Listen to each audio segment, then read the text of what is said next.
Boa tarde, pessoal. Estou vendo que tem algumas pessoas já logadas aí online com a gente. Eu vou esperar mais uns minutinhos aqui para ver se mais gente se conecta. Ainda não deu o horário. Mas já quero dar uma boa tarde a todos e bem-vindos ao Nordic Academy de hoje.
Bom, pessoal, boa tarde mais uma vez. Agora já estamos aqui no horário. Eu espero que todos estejam vendo a minha tela já, né, com a capa aqui dessa apresentação de hoje, que é um rápido tópico sobre boas práticas de engenharia, né, e vou tentar focar um pouquinho na questão de definição de barreiras, que é sempre uma questão importante que a gente enfrenta nos nossos projetos, nas nossas plantas industriais e na nossa documentação e registros, principalmente, né? Então, o programa para agora é apresentar brevemente a nórdica, né? Falar um pouco sobre os conceitos de boas práticas de engenharia, o que são, depois entrar um pouquinho na questão das definições de barreiras, de limites de bateria de sistemas. Vou falar de alguns exemplos que estão diluídos no meio da apresentação, né? E uma breve conclusão depois. Então, é um papo rápido, direto, sobre essa questão cada vez mais importante, né? No mundo de hoje, na indústria farmacêutica, principalmente depois que a RDC 301 foi publicada em agosto do ano passado, em que passou a obrigar a qualificação de projetos, né? Isso faz com que a documentação e a execução de projetos tenha que ser cada vez mais criteriosa e mais focada na gestão de riscos e focada na organização da informação de forma a atender a regulamentações e normas cada vez mais exigentes, né? Falando um pouquinho aqui sobre a nórdica, né? quem é a Nórdica? Ela é uma empresa de consultoria em engenharia que tem suas raízes na antiga Farmaplan, né? Ela começou a existir aí há cerca de 80 e poucos anos, e hoje a Nórdica, com esse nome, está no mercado desde 2015, mas como uma grande parceira de desenvolvimento de projetos e negócios com a NNE, que atua no mundo inteiro, né? Aqui no Brasil, nós temos uma infraestrutura com 2 escritórios e estamos com muitos profissionais alocados em clientes. A Nórdica faz uma média de projetos no Brasil de 60 projetos por ano, entre projetos conceituais, estudos de viabilidade, projetos detalhados, executivos, gestão de obras, né? Nós temos hoje uma equipe de cerca de 100 profissionais aqui no Brasil, tá? E o grupo todo, né, com os nossos parceiros internacionais, chegamos a ser um grupo de quase 2.000 pessoas. Um pouquinho da história da Nórdica, né? Eu falei 80 anos, mas é um pouquinho mais. Aqui a gente pode ver que, se a gente for lá na raiz do Fresenius, foi em 1912, né? Aí ela fez uma fusão em 1930 com o grupo dinamarquês Novo Nordisk. Em 1974 criaram numa fusão um grupo, né, entre a Fresenius e a Farmaplan, que evoluiu para uma empresa de engenharia de consultoria externa em 1991, que passou a prestar serviço para outros terceiros e não apenas para empresas do próprio grupo. Com a aquisição da Farmaplan pela Novo Nordisk Engenharia, o grupo NNE Farmaplan foi formado e estabeleceu escritórios em Curitiba e São Paulo.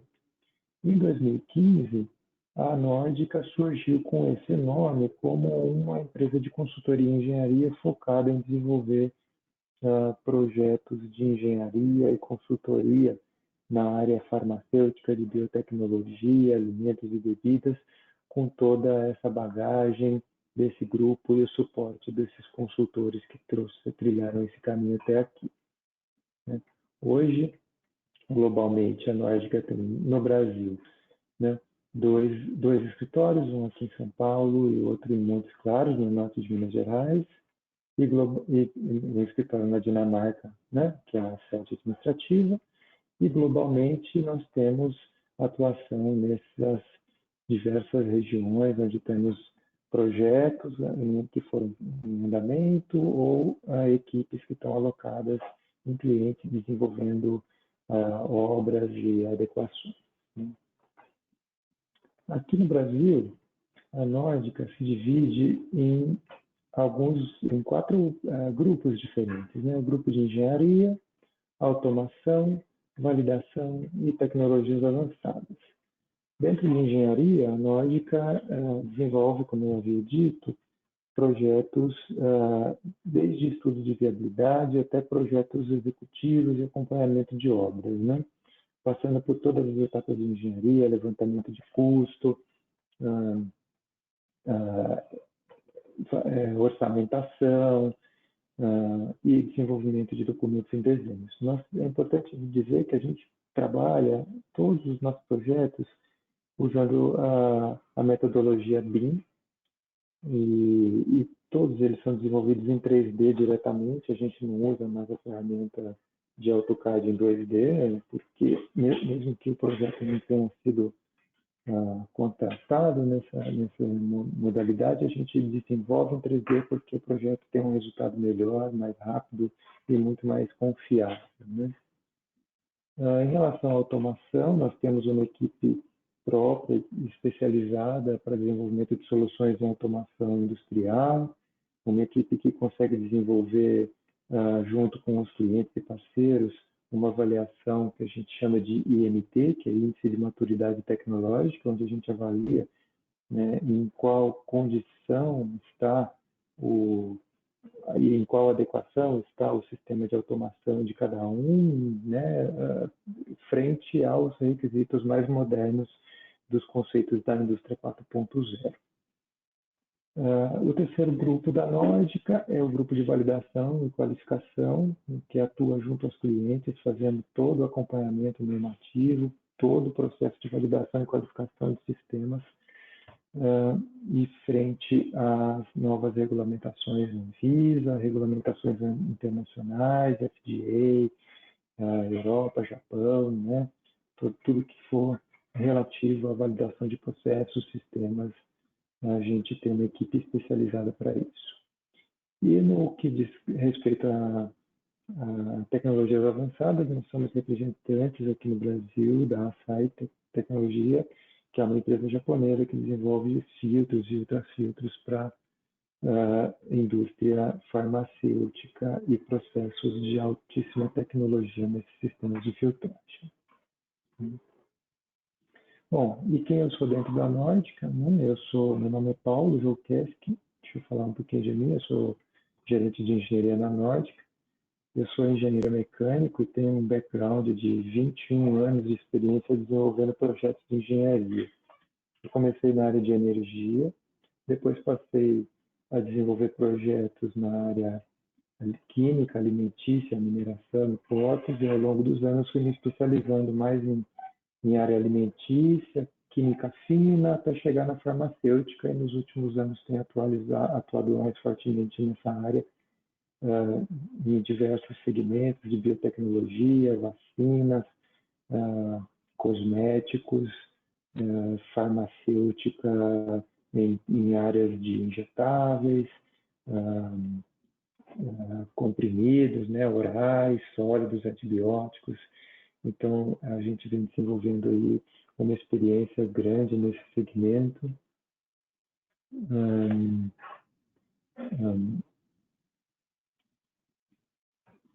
Né, para realmente ter uma experiência comprovada para desenvolver projetos para que fique realmente um projeto consolidado. A gente tem que ter uma equipe assim. E eu falo por mim, falo pela equipe da Nórdica, que todos são ali pessoas com grande experiência e grande background, tanto na indústria como na área de projetos. Falando um pouquinho aqui sobre, então, as boas práticas de engenharia, né? A sigla em inglês é GEP, que significa Good Engineering Practices. É uma sigla utilizada principalmente pelo ISP, mas que já tem se consolidado no mercado como um jargão, né? E é o que deve ser o foco do industrial, do produtor farmacêutico, que quer realmente ter seus processos e produtos sem grandes problemas, sem nenhum problema, na verdade, né? E o que são, afinal, as boas práticas de engenharia, né? Elas não são uma norma, não são uma lei, não são uma regulamentação, mas elas são livros, cadernos e apostilas que vão sendo geradas, que vão formando aí que é uma combinação de padrões, especificações, inputs de normas regulatórias, de guias industriais, experiências de diversos setores, né, que vão se somando, métodos comprovados de engenharia, métodos assertivos de engenharia, voltados tanto a projeto, documentação, né, construção, operação e manutenção de plantas farmacêuticas ou de biotecnologia. E que, não, como eu estava falando, não levam somente a questão regulatória em importância, mas também a segurança, a economia, né, o valor agregado dos projetos, o retorno sobre investimento, controle, proteção ao meio ambiente e operabilidade.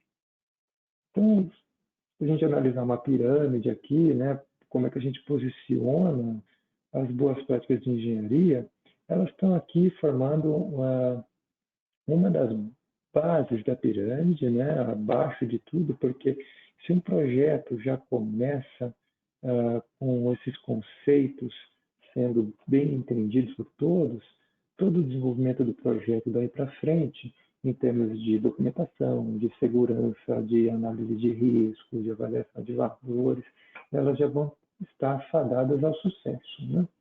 Se a gente começa um projeto sem os conceitos de boas práticas de engenharia e a gente tenta depois, lá na frente, implementá-los, a gente tem um retrabalho, os custos vão aumentar e os prazos também vão aumentar e muitas vezes muito do que foi desenvolvido no projeto tem que ser refeito, jogado fora e começado do zero, porque a gente tem que aplicar esses conceitos não somente na parte de desenvolvimento de engenharia, mas também na própria organização da documentação. Então, vamos entrar um pouquinho mais aqui no detalhe de como é que isso se aplica, né, no âmbito de projetos, né?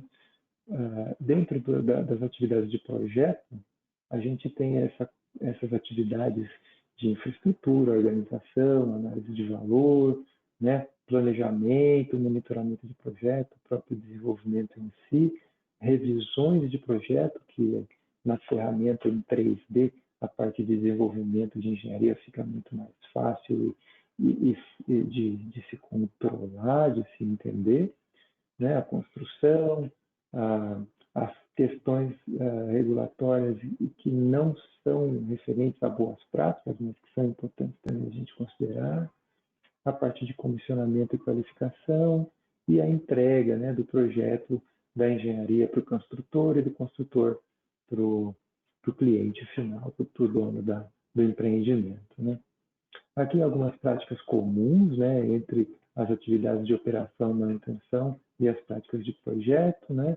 Nas práticas de operação e manutenção, a gente tem auditorias, comissionamento e descomissionamento, né? Interfaces entre equipamentos, rotinas de manutenção e tudo mais. Na parte que é comum entre projetos e operação, a gente tem calibração, né? A questão de gestão, de documentação, de boas práticas, de normas internas, né? Gestão de ativos, né? E uma situação até que eu identifiquei em vermelho aqui, que com a publicação da RDC 301 no ano passado passa a ser mais importante ainda, que é a questão da qualificação de fornecedores e de parceiros de negócio também, né? Porque hoje a Anvisa exige que os projetos sejam qualificados. Para ter uma qualificação de projeto, a gente tem que ter toda uma cadeia de qualificação que envolve todos os participantes do projeto. Então, quando a gente vai, por exemplo, contratar um parceiro para desenvolver um projeto, para fazer uma consultoria, para fazer uma implantação, né, ou desenvolver um equipamento, um sistema, esse parceiro também tem que ter seus processos qualificados, tem que estar né, comprovadamente dentro do que é exigido por todas as regulamentações no âmbito da indústria farmacêutica. Então, alguns conceitos básicos, né, aqui das boas práticas de engenharia. O primeiro deles que eu cito é a gestão de riscos, que está no coração de todas as atividades, né? A ideia da gestão de riscos é garantir uma avaliação balanceada de todos os riscos, os custos e benefícios e de como direcionar os esforços para eliminar esses riscos e minimizá-los a um nível aceitável ainda nas etapas iniciais, né? Quanto antes a gente identificar esses riscos, mais fácil e menos custoso será para eliminá-los. A gestão de orçamentos e custos é outro conceito fundamental das boas práticas de engenharia, que visa, obviamente, garantir que os custos sejam os adequados. Não vou dizer os menores, porque às vezes o menor custo não é o melhor a se fazer, mas o mais balanceado de todos, né? Então, se a gente busca otimizar o retorno de investimento fazendo uma boa gestão de orçamentos e custos, a gente tem uma confiabilidade operacional boa, né, da planta, das instalações, e com a certeza de ter investido o valor correto, que vai trazer o retorno adequado para o investimento que foi feito. Organização e controle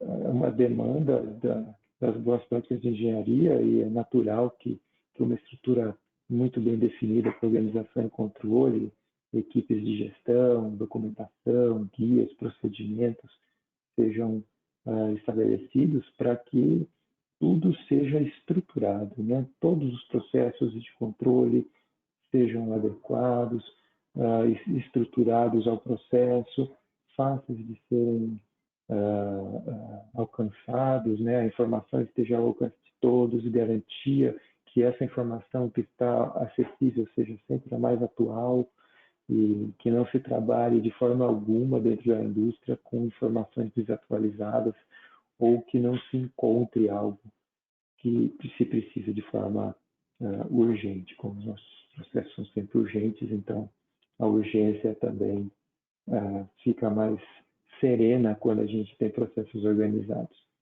E dentro dos manuais de boas práticas, a gente encontra ferramentas e métodos e metodologias para melhorar os processos de organização e controle dos nossos processos, né?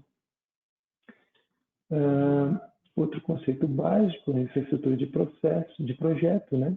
Uma empresa de projetos e de engenharia que vai desenvolver um projeto de engenharia, ela tem que ter seus processos organizados. Ela tem que ter atividades de projeto organizadas de acordo com os processos regulatórios, para que toda a documentação já seja elaborada de forma a atender normas e padrões, procedimentos e guias do cliente, nacionais e internacionais, porque a indústria que está sendo construída tem planos de venda de produtos no Brasil e no exterior, então tem que se analisar todas as normas dos países que vão ser os compradores desses produtos e tudo isso já tem que ser considerado desde o começo. Então, a infraestrutura de projeto numa empresa de engenharia já deve considerar desde a raiz do projeto todas essas definições de o que vai ser produzido, como, quando, por quê, para quem vai ser vendido, de forma que os processos e métodos de engenharia garantam que o projeto vai ser desenvolvido de acordo com cada detalhe, né? Então, o projeto tem que ser organizado de forma que cada atividade seja bem mapeada e definida, tendo suas atividades predecessoras e suas atividades subsequentes. E em cada uma dessas etapas, tendo metas e custos estabelecidos. A gente pode falar aqui, por exemplo, num projeto de engenharia, das etapas conceitual, básica e detalhada. Mas a gente pode olhar mais para dentro de um projeto e a gente ter, por exemplo, a influência de uma disciplina de engenharia na outra, né? Ou seja, se a gente começa a desenvolver um projeto sem, por exemplo, considerar as limitações que vão ser impostas pelo, por exemplo, combate a incêndio, a gente deixa isso para depois, é possível que depois que você tem um projeto quase pronto, o seu especialista de incêndio venha fazer uma avaliação e diz que você tem que instalar um sistema aqui, outro colar, que vai ter uma influência muito grande no que você desenvolver, e dessa forma você provavelmente vai ter que refazer muita coisa. Então, cada etapa tem que envolver a todos de forma estruturada e tem que ter as metas e custos estabelecidos. Ou seja, lá desde a etapa de anteprojeto, a gente já tem que ter as metas e custos de todas as disciplinas.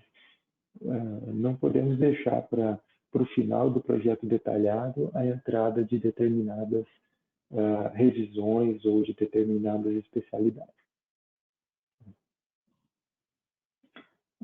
A análise de valor, obviamente, é importantíssima na hora de selecionar as opções, os caminhos tecnológicos, né? A gente, no desenvolvimento de um projeto, tem inúmeras maneiras de desenvolver a mesma questão, com diferentes tecnologias, diferentes aspectos, diferentes abordagens.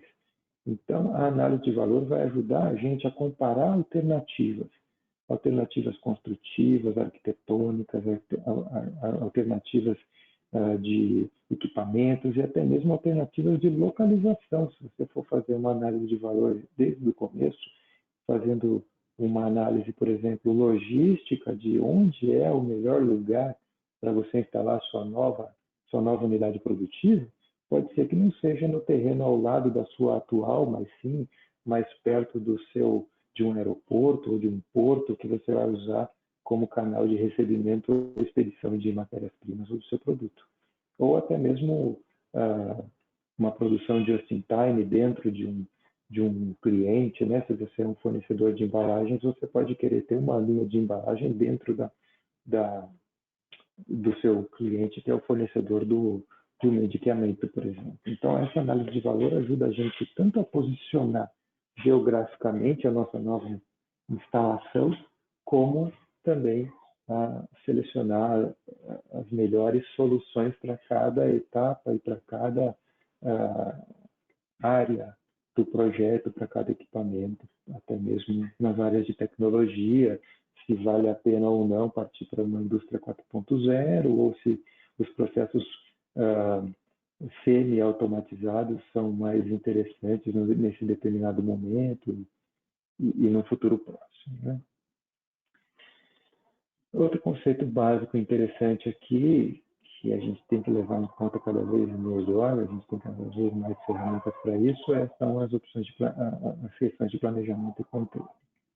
Então, tanto a empresa que é a produtora de fármacos ou de biotecnologia, de vacinas, como a empresa de engenharia, ou a empresa que produz equipamentos para essas indústrias, ela tem que possuir uma estratégia de negócios a longo prazo, e que deve incluir seus planos para concorrência, para a organização, deve possuir uma metodologia organizada de desenvolvimento de um plano de modo a atingir as metas e objetivos pretendidos. Né? Devem ser utilizados em conjunto com as estratégias da organização, de modo a controlar o progresso dos projetos em comparação com o avanço planejado. Então, isso vem de levantamento de mercado, treinamento, né? A empresa tem que apontar responsáveis por preparar, revisar e aprovar documentos. A empresa de engenharia, principalmente, tem que ter essas questões de revisão e aprovação de documentos muito alinhadas com o proprietário do empreendimento, né? Porque essa documentação ela vai passar a ser o guia de operação da planta, o guia de aquisição de todos os componentes, os imediatos e os futuros de expansões que já tiverem sido planejadas no primeiro momento. A qualificação de fornecedores e subfornecedores e subcontratados é importante para todos, né?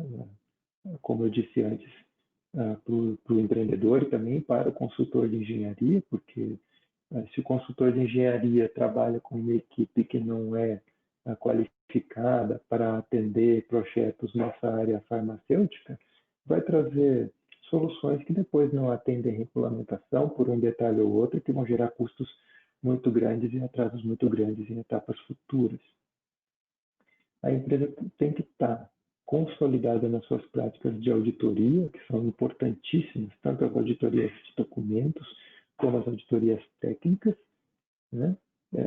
Todas essas práticas têm que ser documentadas, facilmente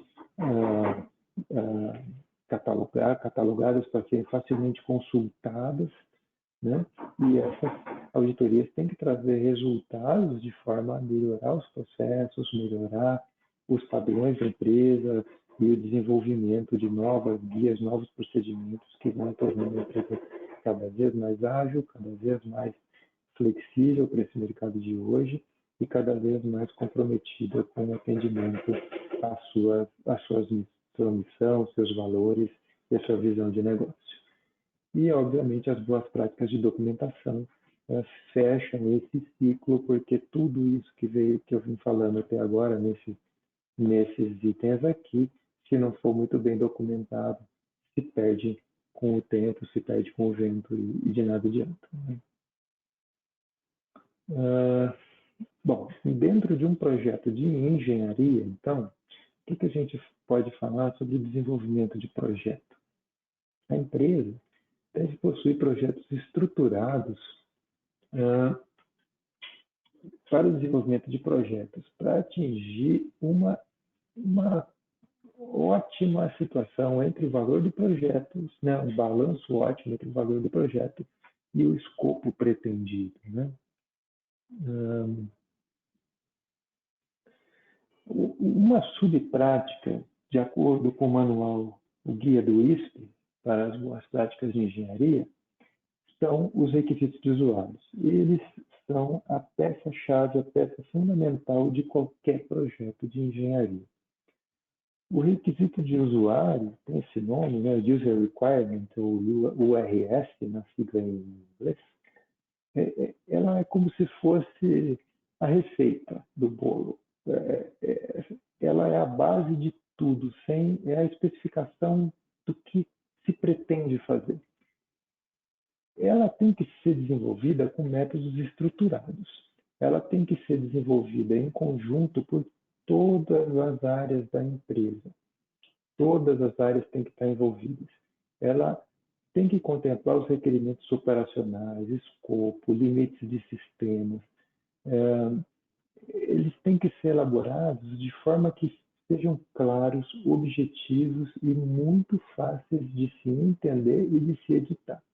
Tem que estar completamente alinhadas com as estratégias da empresa, porque não adianta, por exemplo, o seu chefe de produção escrever uma URS que requer um equipamento que é o estado da arte da tecnologia e não está alinhado com os planos de investimento da empresa a curto, médio e longo prazo. Né?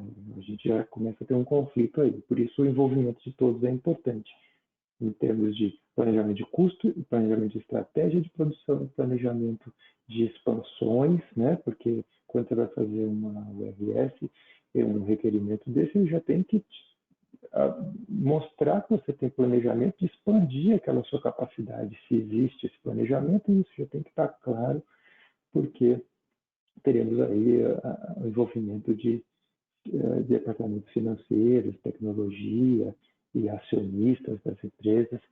Então, a partir desse documento, a partir da URS, é que são dadas as direções para consultorias que vão começar a encontrar o lugar ideal, desenvolver o projeto de engenharia, né, e fazer toda a parte de aquisição de equipamentos, materiais e sistemas. O desenvolvimento de projeto, a partir da URS, tem que permitir que os estágios iterativos entre usuários e projetistas sejam feitos em etapas incrementais. Ou seja, esse projeto ele vai crescendo, né? Ele vai dando uma volta depois a outra, em cada etapa, cada vez ganhando uma camada maior de informação através dessa interação entre os projetistas e os usuários e os responsáveis por operação, por manutenção. Então, esse documento vai ser a base de um projeto que vai ser um comum acordo de todos, né?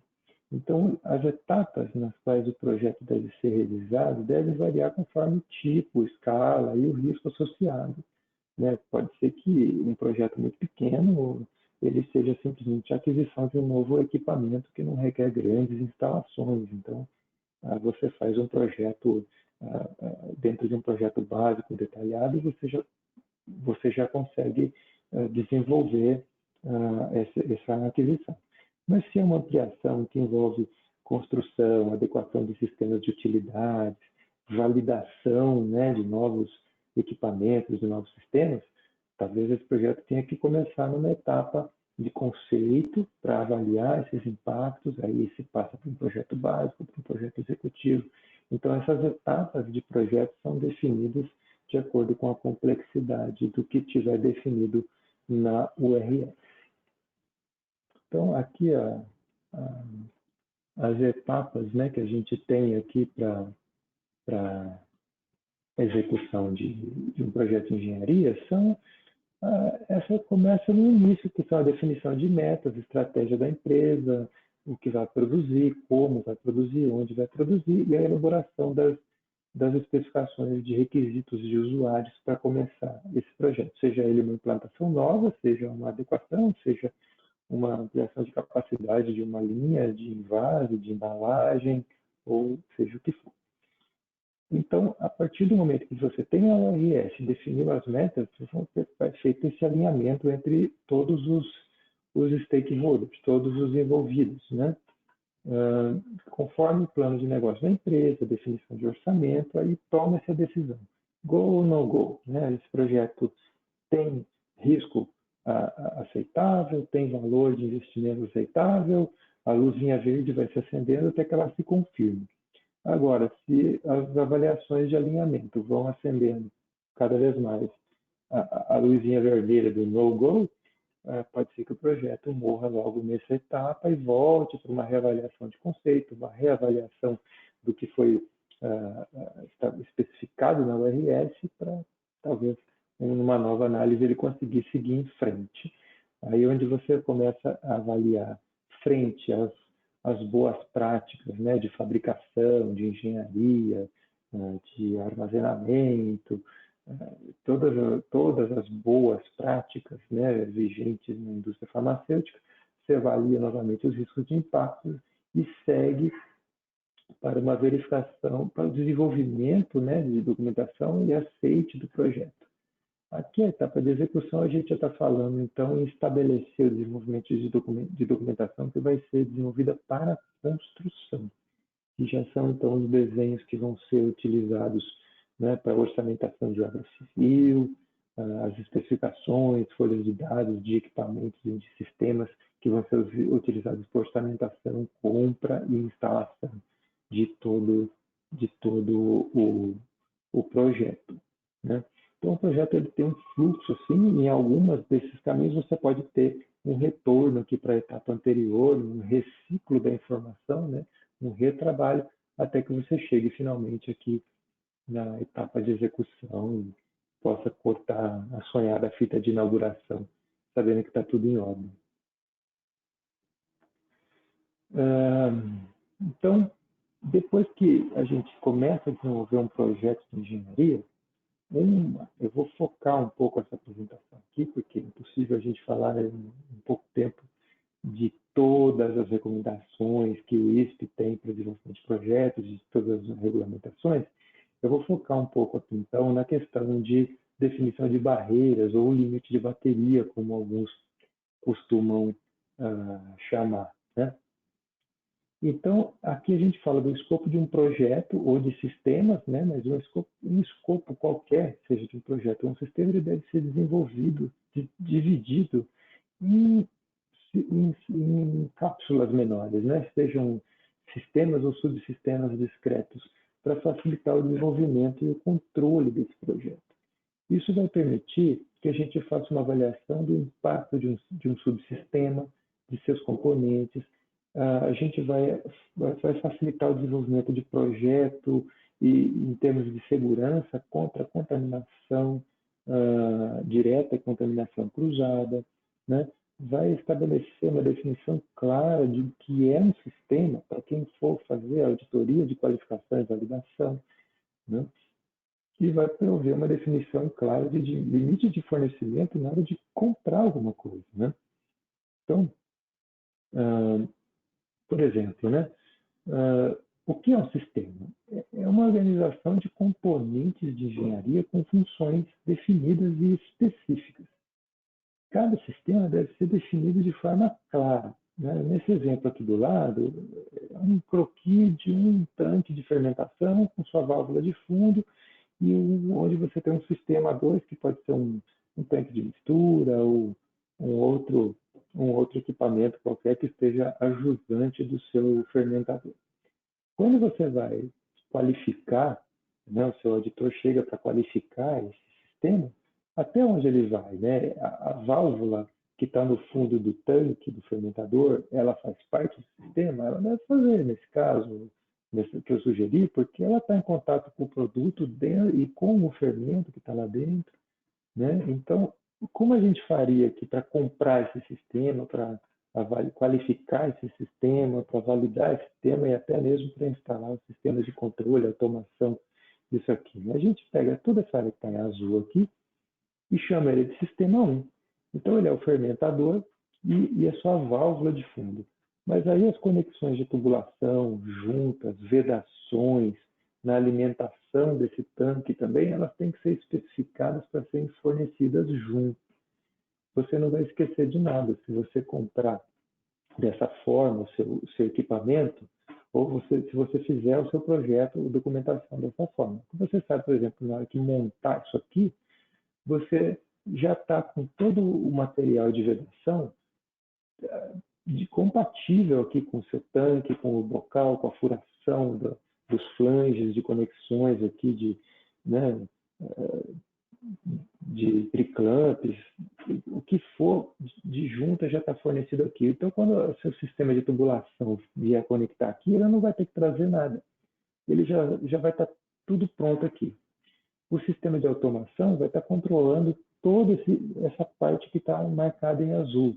Então, a gente estabelece aqui, o que é isso aqui? É um sistema de fermentação, não um fermentador. Então, o que a gente fecha aí dentro?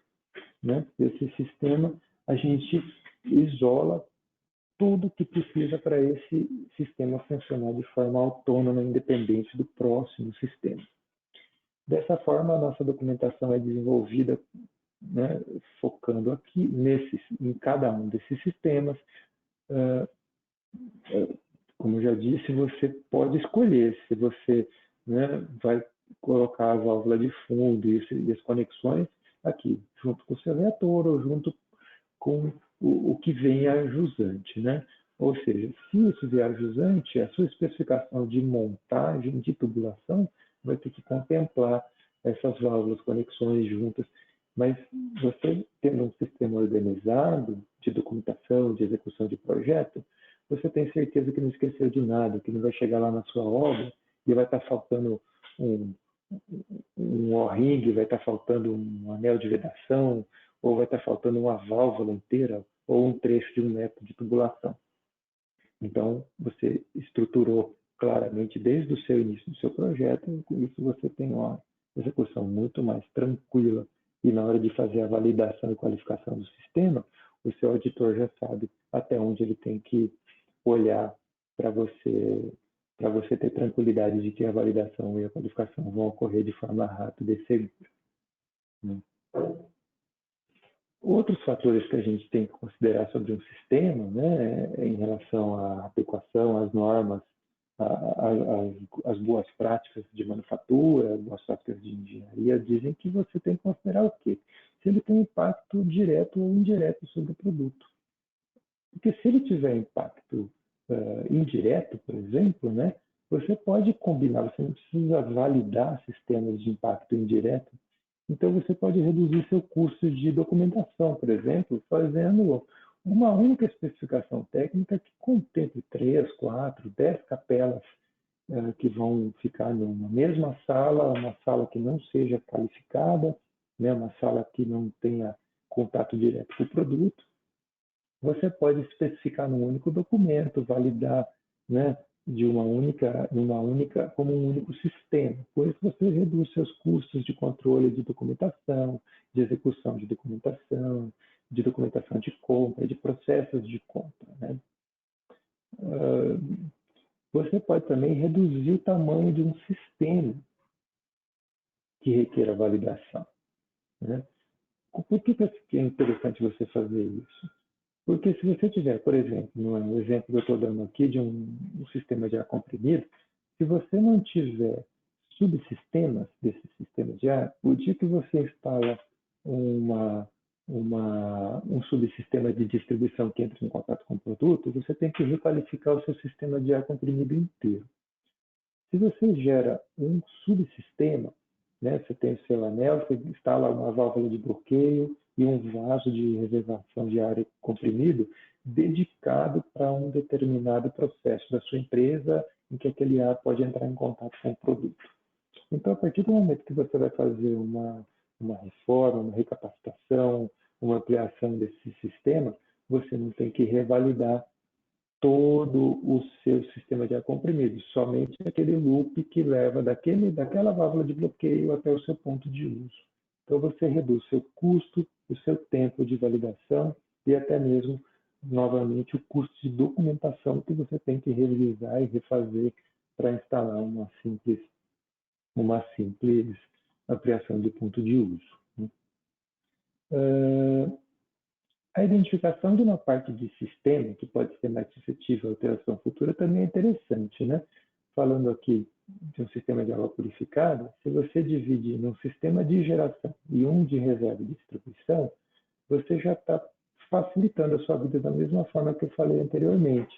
Porque se você precisar inserir um novo ponto de uso de água purificada, você vai ter que mexer também na documentação e requalificação, revalidação, apenas do sistema de reserva e distribuição. O sistema de geração continua lá operando normalmente, validado. Por quê? Porque você colocou uma válvula de bloqueio aqui e estabeleceu claramente o limite entre esses dois sistemas aqui. Isso é muito importante, está registrado na documentação, né? Nos fluxogramas de processos, nos programas de engenharia, eles têm que mostrar claramente esse limite entre os sistemas, tanto quanto as especificações de usuário e as especificações de sistemas, né, descritivos, memoriais descritivos, tem que descrever claramente o limite de atuação e operação de cada sistema e subsistema discreto.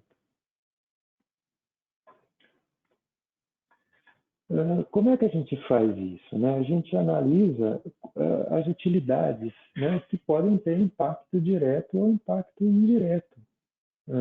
O que tem normalmente impacto direto, né, que deve ter contato com o produto e, portanto, são considerados GXP ou GMP, a gente costuma falar, né? São os sistemas que têm que ser controlados, validados, qualificados, que são críticos, que são água purificada, água para injetáveis, vapor puro, sistemas de climatização e ar-condicionado que atendem áreas controladas, salas limpas, né? Gases que entram em contato com o produto, né? Sistemas de gases de cilindro, de distribuição de gases, e sistemas de SIP. E as utilidades que têm impacto indireto, ou seja, que não entram em contato direto com o produto, que, portanto, não são GMP, que não precisariam ser controladas com tantos critérios, mas que a gente sempre monitora nos projetos, obviamente, seriam sistemas de água gelada, vapor de processo, né, sistemas de aquecimento e resfriamento e ar-condicionado que não têm contato com o produto, né, água gelada ou água quente, gases que são apenas de apoio, que não entram em contato com o produto, sistemas de vácuo e a rede elétrica e geradores de emergência, seus respectivos abastecimentos de combustíveis. Então, esses sistemas não são GMP. Quando a gente faz o projeto focando na criação de barreiras, de sistemas e subsistemas com maior índice de controle sobre essas utilidades que são de impacto direto, a gente está diminuindo o risco do projeto e a gente está diminuindo o custos operacionais, porque você vai ter menos problemas, menos paradas, vai ter mais facilidade de fazer os seus procedimentos de manutenção e de readequações. Menos tempo parado, é mais dinheiro rodando, né?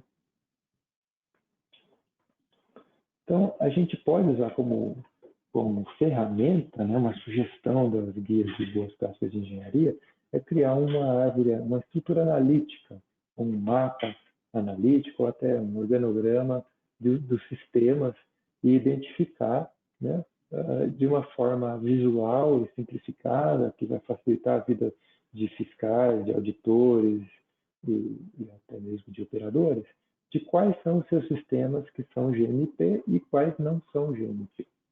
Então, indo aqui, por exemplo, nesse exemplo, dentro de um prédio, né, um determinado prédio produtivo, a gente tem um sistema de ar-condicionado que atende aqui a diversas áreas, né? Sendo que ele pode ter uma área que atende áreas de compressoras, de sólidos, né? E esse sistema marcado em vermelho, então, ele é GMP, porque entra em contato direto com o produto. O ideal para desenvolver um projeto como esse ter um sistema um subsistema de ar-condicionado separado, independente para esse aqui. Ou se a sua produção for muito pequena, você tem um loop nesse sistema, controlado por dampers e filtros e completamente isolado desse aqui, de forma que você consiga garantir que a partir de uma determinada válvula de controle, de um determinado filtro de entrada até outra válvula de controle e outro filtro de saída, você consegue garantir o controle desse sistema de ar condicionado das compressoras, de forma que você garanta que não tem retorno de ar sujo e que você tenha troca de elementos de filtros e válvulas aqui dentro desse sistema que são validados e aqui não são validados. Então, quando o seu auditor de validação e qualificação vier fazer uma inspeção, ele vai olhar esse sistema aqui e os limites desse sistema estando intactos, ele não tem que olhar o resto. E assim a coisa fica muito mais fácil de ser gerenciada, né? No sistema de água, a gente tem toda a tubulação de água, até o sistema de distribuição de água potável, e quando você tem seu sistema de água purificada, ele é um fio de linha no sistema de água. Então, você tem o seu sistema de geração e distribuição, seus dois sistemas que eu falei anteriormente, eles estão aqui dentro. Os dois, tanto de geração como de distribuição de água purificada, são GNP, né?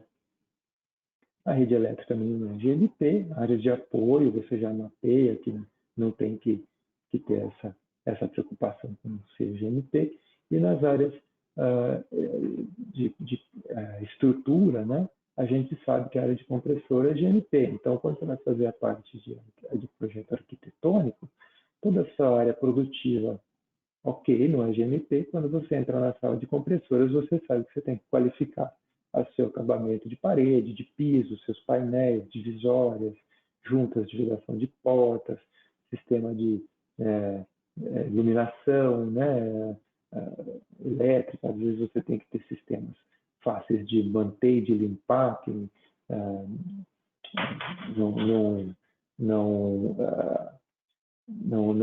não deixem resíduos, né? Então, você controla todos os seus detalhes arquitetônicos aqui dessa sala, mas as outras áreas que não são GNP, você segue com o desenvolvimento de projeto de uma forma mais simplificada, vamos dizer assim. Então, essa ferramenta é interessante para você enxergar, né? Uma ferramenta visual que ajuda a visualizar sobre o seu layout, sobre a sua planta, sobre o seu sistema, sobre a sua indústria, quais sistemas você tem que qualificar e quais você não tem que qualificar. E aí, para cada um desses sistemas, deixando sempre claro qual é a barreira ou o limite de bateria, ou até onde o seu fornecedor vai com o pacote de fornecimento, até onde o seu controle vai, né, de qual válvula até qual válvula, de qual porta até qual porta, o seu sistema GNP é controlado. Aqui, um último exemplo, né, é um sistema de HVAC, onde a gente tem uma HU que atende uma sala limpa. Então, tudo que está em vermelho aqui é GNP. Por quê? Porque tem impacto direto com o produto, né? A gente pode ter uma válvula aqui na entrada do equipamento como sendo o nosso limite de bateria, a nossa barreira estabelecida para fins de fornecimento, de contrato, de controle, né? Então, a partir dessa válvula, a água que circula aqui na serpentina, né? A tubulação, tudo aqui é GNP, porque tudo tem impacto direto, né? A gente pode ter um filtro aqui para garantir que não tenha particulados. Esse filtro, eu sugeriria que ele ficasse aqui para dentro da área que tem impacto direto, para esse filtro ser também qualificado, verificado e ser mais uma garantia do seu produto, que você não vai ter particulado indesejado entrando aqui no seu sistema de ventilação. O outro limite desse sistema seria aqui o difusor de ar dentro da sala, né? E toda a rede de dutos e os filtros de ar.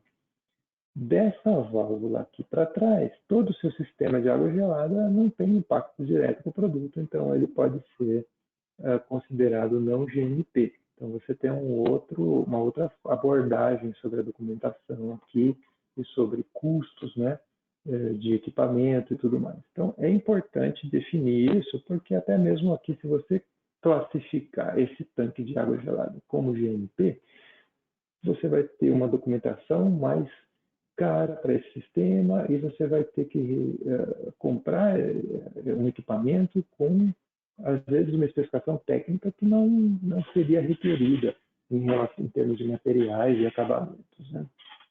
Então, se ele não é GMP, você tem realmente uma economia interessante para ser considerada e, por isso, essa avaliação, né, minuciosa de como definir essas barreiras, o que é mais interessante, né, é onde eu concluo aqui que os guias de boas práticas, né, são uma revolução que vem rigorosamente estruturando a indústria farmacêutica de maneira bastante positiva e cada vez mais são estabelecidos como padrões e continuamente vêm sendo citados em inúmeras publicações.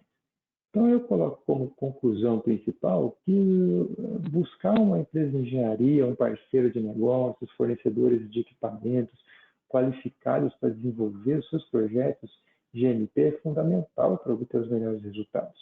Porque um limite desse aqui mal estabelecido vai causar ou aumento de custos ou problemas na hora de você qualificar e validar o seu projeto, né? Bom, o que eu tinha para dizer para vocês hoje é isso. Eu espero que tenha sido proveitoso para todos. E eu deixo aqui o meu contato para vocês entrarem. Fiquem à vontade para me enviar e-mail. A gente não teve muito tempo hoje para perguntas e respostas, né? Acho que a gente já deu o limite de horário aqui, está faltando só 2 minutinhos. Então, eu deixo o meu e-mail aqui, pejol@nordica.dk. Fiquem à vontade para enviar seus questionamentos, que eu posso responder para vocês. Fiquem à vontade também para entrar em contato, a gente bate um papo e vamos ver o que a Nórdica pode fazer para ajudar vocês nos seus processos, nos seus projetos, seja como consultoria, seja como desenvolvedor de projeto de engenharia. Bem, então, eu gostaria de agradecer a presença de todos. A gente teve uma participação bastante grande aqui, tinha bastante gente online, e espero que tenha sido proveitoso para todos. Agradeço e uma boa tarde a todos, então, muito obrigado.